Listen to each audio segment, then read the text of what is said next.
Merci beaucoup, Madame la Présidente du colloque, cher Dominique Stoppa-Lyonnais, Monsieur le Président du CD75, cher Jean-René Brunetière. Également, il n'est pas là, je le sais, mais mon amicale pensée au président sortant, le président Jean-Loup Arnaud. Je salue également mon vieil ami, de si longue date. Je ne dis pas mon complice parce que nous n'avons jamais été que vertueux, Bruno Varret. Et évidemment tous les autres, car vous êtes tant que je connais ici. La biologie est complexe, c'est une banalité de le remarquer. La perturbation des équilibres biologiques, de l'économie biologique que représentent les maladies, ajoute de la complexité. De toutes les maladies, le cancer représente l'ensemble de loin le plus complexe. En effet, les causes et les cascades causales responsables des cancers sont multiples. La grande caractéristique du cancer est d'être une maladie comportant des perturbations génétiques évolutives. À chaque stade de l'évolution, de nouvelles caractéristiques génétiques peuvent entraîner de nouvelles propriétés, engendrant de la complexité.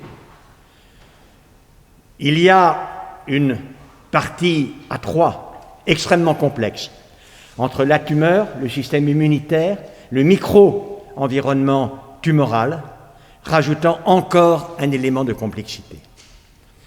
Cela pour dire que s'il est un domaine dans lequel nous attendons énormément de l'ensemble des big data et de l'intelligence artificielle dans le domaine de la médecine et de l'exploration et de la recherche, c'est bien le cancer, mais je dois ajouter immédiatement qu'on en attend des transformations et des bouleversements dans la totalité de la médecine, sans aucune exception. Cette complexité a besoin d'un outil considérable. Quelques rappels de données pour se rendre compte un peu là où on en est parvenu aujourd'hui. Aujourd'hui, les ordinateurs les plus puissants font plus de 100 millions de milliards d'opérations par seconde et l'on prévoit dans peu de temps qu'elles pourront faire 1 milliard de milliards d'opérations par seconde. En 2020, la puce la plus puissante contient 40 milliards de transistors, de cristaux de silicium, sur 1 cm². Et cela est appelé également à évoluer. Alors, pour donner une idée de ce que cela représente, comparé au cerveau humain, on peut considérer qu'un transistor laisse ou ne laisse pas passer un courant, de la même manière qu'une synapse est ou n'est pas activée par un neuromédiateur. Imaginons que l'on empile dans un cube d'1 cm3 100 de ces puces dont j'ai parlé. Nous arrivons à 1 cm3 comportant 4000 milliards de transistors. Il y a dans 1 cm3 de cortex 10 000 milliards de synapses.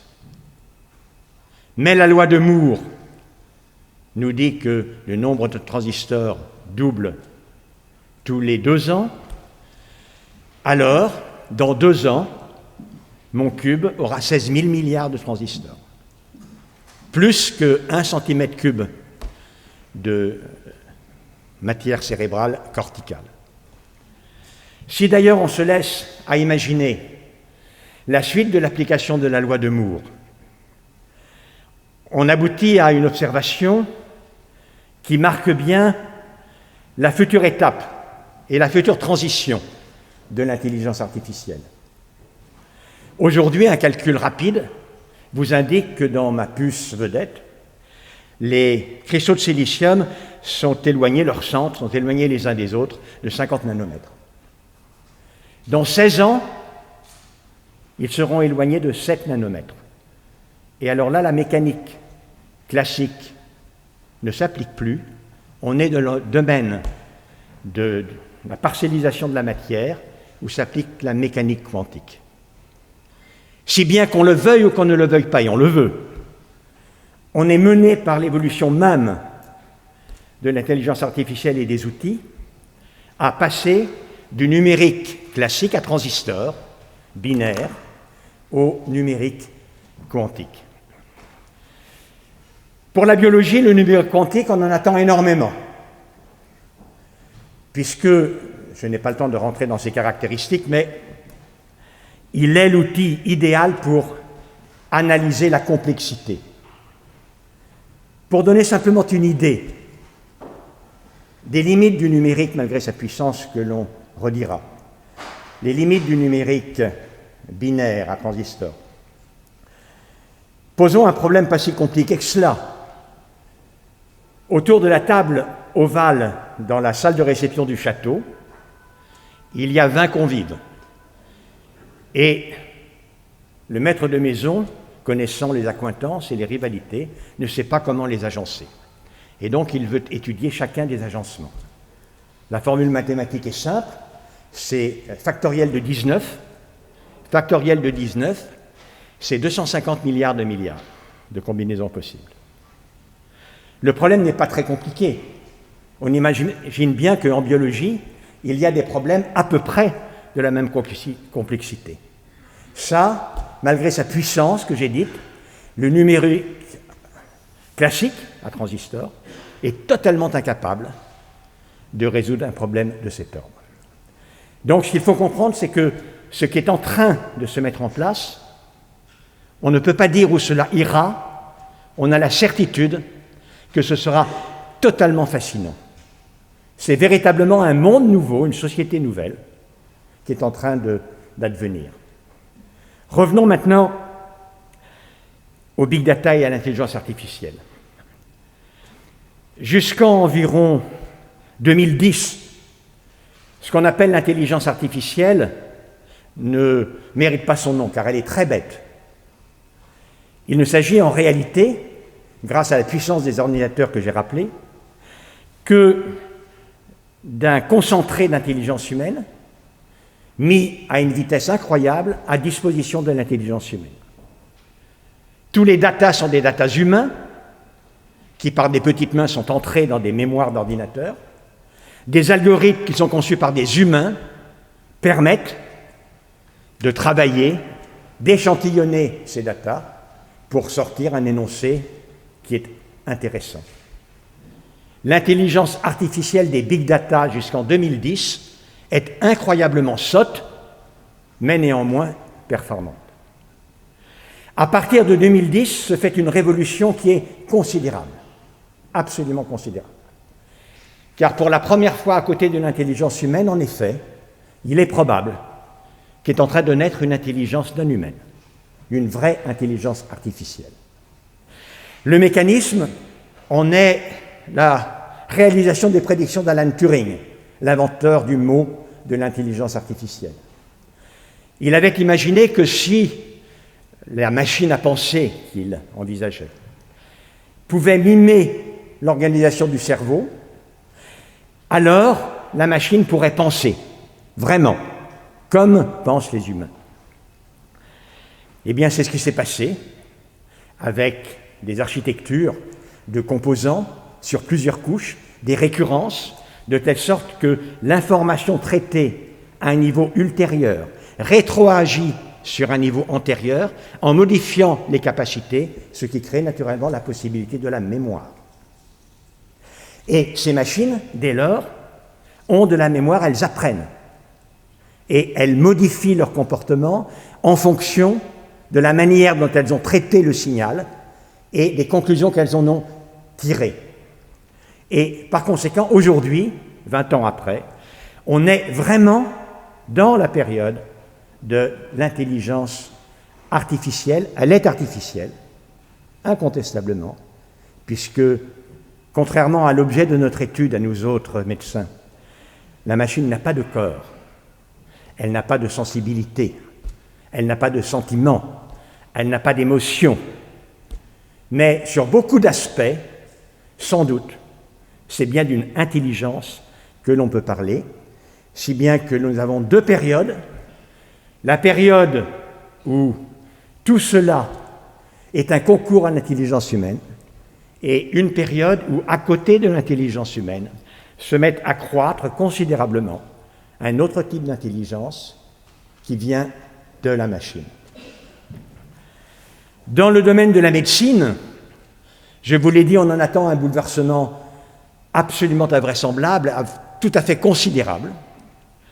Il n'y a aucun domaine de la médecine qui y résistera. Et du fait de la complexité que j'ai rappelée du champ du cancer, il en bénéficiera à tous les niveaux, et il commence à le faire, quoique aujourd'hui c'est surtout les big data que l'on utilise encore, aussi bien dans le domaine de la recherche, du traitement des données, naturellement du traitement du signal, tous les types d'exploration.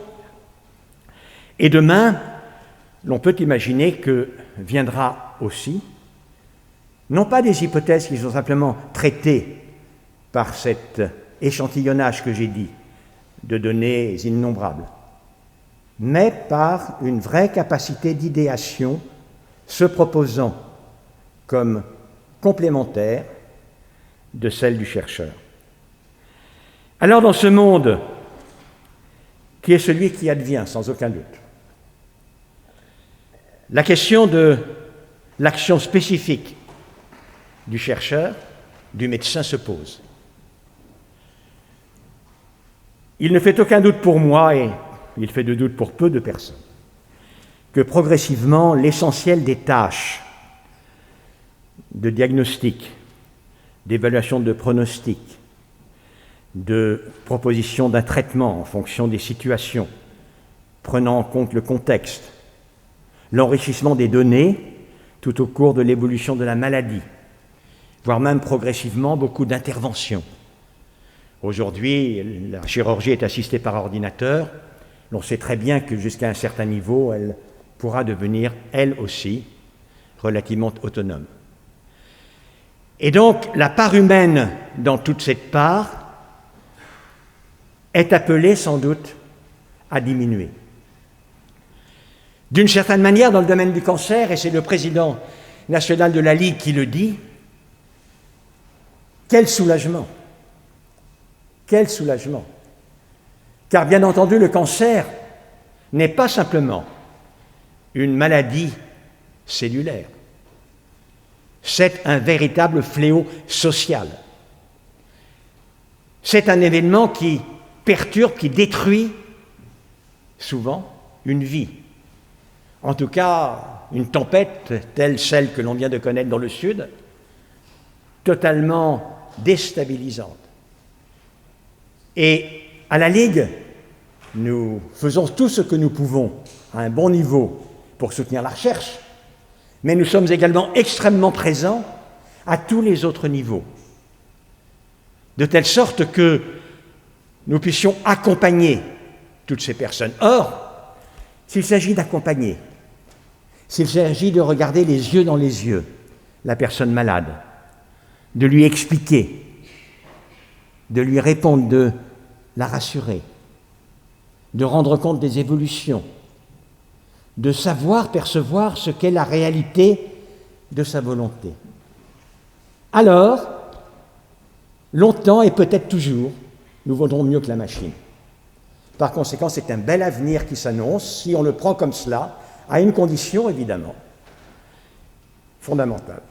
C'est que, face à ce caractère, il faut bien le reconnaître, impressionnant, des capacités actuelles et à venir de la machine, pensant si vite, et puis peut-être, dans un avenir très proche, tellement bien, les humains soient progressivement dissuadés de le faire eux-mêmes, voire même seraient amenés, elle peut tout mimer sinon tout faire, par leur déléguer ces parties proprement humaines. Alors là, ce serait un désastre, bien entendu, et donc l'intelligence artificielle vraie, telle que je viens de le dire, est une chance pour la médecine, notamment dans le domaine du cancer, si les humains continuent de leur manière propre, en interaction avec l'émotion, à penser eux-mêmes et en se servant de l'émotion, à accompagner toutes les personnes qui en ont besoin. Je vous remercie.